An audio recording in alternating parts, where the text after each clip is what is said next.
My name's Eric Thomas. I'm from Levacy, West Virginia, and my major is education, history. Tell us a little bit about what you did today.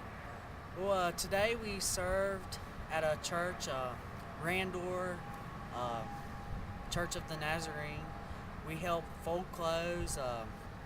We helped put a flyer into the storage for the food pantry. We put rice and pinto beans into the storage facility and just helped get the place more clean and ready for the people to come get their food and their clothes. Okay, did you get to interact at all with any of the clients? Not really. We didn't really get to interact with anyone because we was working the whole time to get the food together. What was your favorite part of the day? My favorite part of the day? Whew, that's a hard question.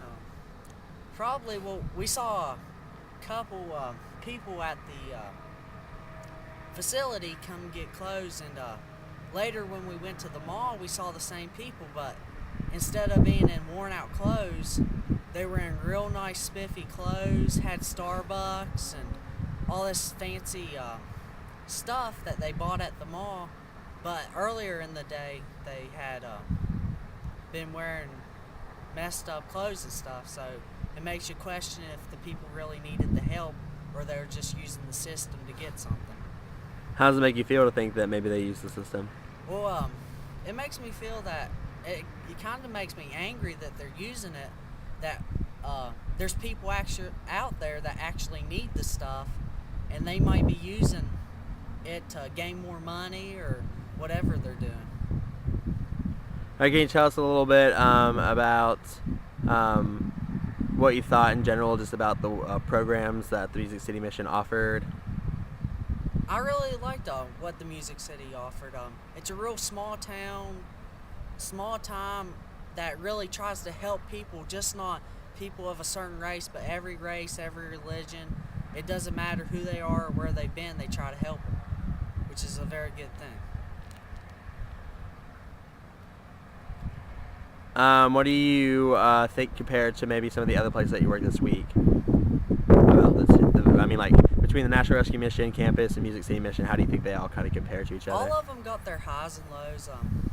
I really liked working at the National Rescue Mission because I got to interact with a bunch of the people that had previously maybe been in jail, homeless. Even I talked to one kid named Derek. He was my age, and it was his second time going through a program, and he really wanted to change his life and get it where he needed to be so he wouldn't be homeless anymore. And also I talked to another man. He got a job, and he was happy as could be, and his friends were happy and said he was lucky because he got a job at Wendy's. And it really struck me that he got a job at Wendy's because back home, if you want a job at a fast food restaurant, you just go and you could get one that day. I mean, the next day you can be working, which is kind of weird how down here they're struggling to even get a job at a fast food restaurant, and it makes me be grateful for what I have back home. Is there anything that you're looking forward to do for the rest of the week? Well, I'm looking forward to getting back to the Nashville Rescue Mission. Hopefully I'll get to see a couple people I met, see how their week's going, and just encourage them that it's going to work out, and they have a good hope that what they're doing is going to work everything out. Have you noticed anything about the attitudes in general this week of the participants or clients that you'd like to share? The participants as the people that we're serving. Right. The people, I've seen very good attitudes. Even though they're homeless, they're very hopeful. And even though some of them, they might have some filthy language or some filthy habits, all in all, they are actually pretty good people. And they just need a chance. Someone needs to give them a chance to just fix their lives. And I believe that's what these 3 organizations we've been going to the last week is really trying to give them a chance, and we need to give them a chance. And do you think that most people on the trip have been giving these people a chance? Most of them, I believe so.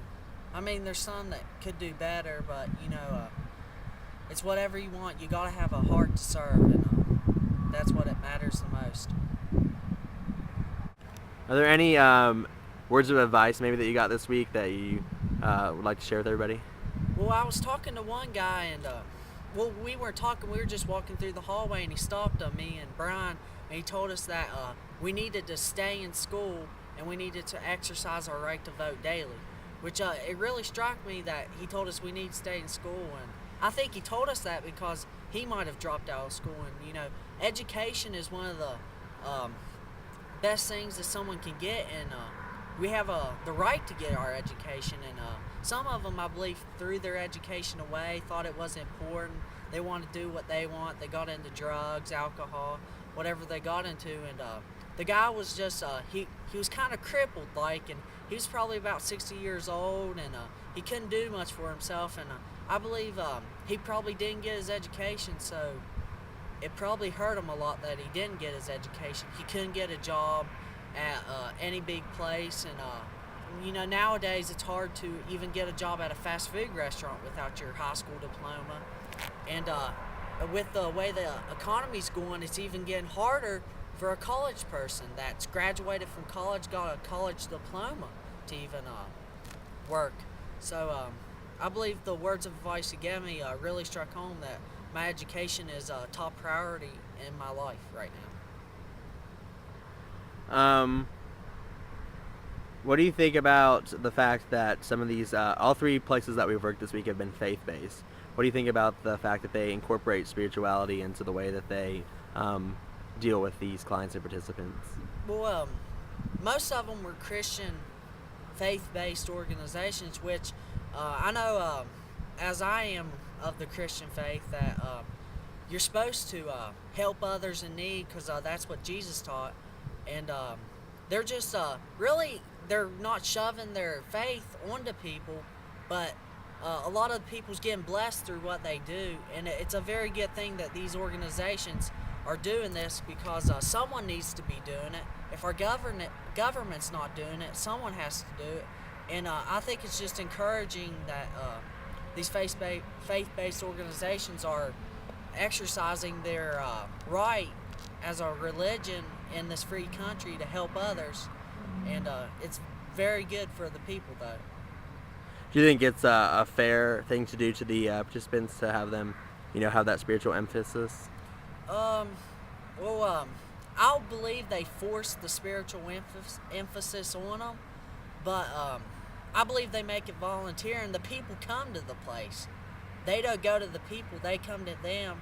So I believe they don't force it on them, but they come because they're looking for a place to lay their head. They're looking for something to eat, and as they get that, they're also getting spiritual-based information also.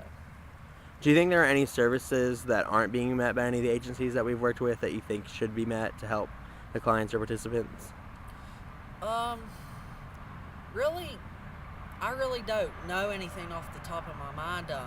Maybe I think all of them should try to expand, which I know all of them's trying to expand. I know that the Nashville Rescue Mission, their women's facility is expanding, and they're going to have to bring all the women over to the men's facility and move all the men down into the basement, that's why we're cleaning the basement of the Nashville Rescue Mission, because they have to stay down there for a couple months while they expand the women's facility, which I think all of them should expand, but it'll be good.